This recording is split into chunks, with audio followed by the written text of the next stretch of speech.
Greetings. This is Mr. Gemma. Today's topic is that we have to solve this problem here, which is x squared minus 6x plus 8 equal to 0. So we can use a different method to solve these problems by using quadratic formulas or factorizing, but in this case we were asked to use the completing square method. Okay, and if you are given a problem like this, what you can do, first of all, what you can do is that you are taking negative 6, bring it to the side here, like what I did here. You divide negative 6 divide by 2, which is negative 3.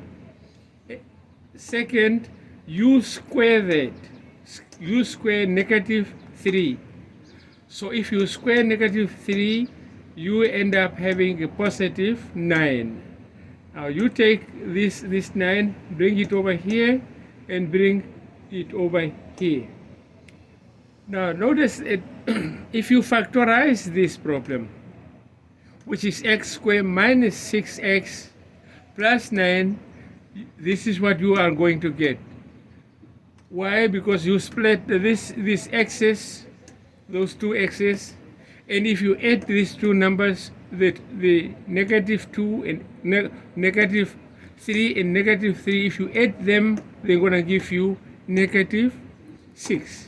And if you multiply those two numbers, they're going to give you positive 9. Okay? Now, next, you take this, one of these, since they are the same, you are just take one of them. Again, if you square this, they're going to give you those problem. Okay? Now, don't forget here on this side, we are having positive 8 and negative 9. And if you subtract from that, we get negative 1. So we bring the negative 1 over here, and if you take negative 1 to the right side, we are going to have a positive 1. And next, in this case, we are going to take a square root on both sides. Okay, take a square root on both sides. Why are we doing that? Because we want to cancel it, and if you cancel it, we are going to have x minus 3. And if you take the square root of 1, you are going to have a positive and negative 1. Okay, now next, we are going to have set this one x minus 3 equal to positive 1, and if you take negative 3 to the other side, we end up having x is equal to 4. Again, now we are taking a negative and bring it over here. So now this side we are having negative 1, and if we are taking negative 3 to the other side, to the right side, it's going to be a positive.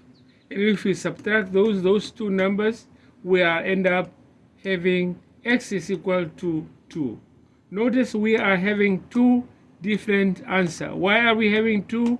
Because we are having a quadratic equation. So we're supposed to have two different answers. And that's all for the day.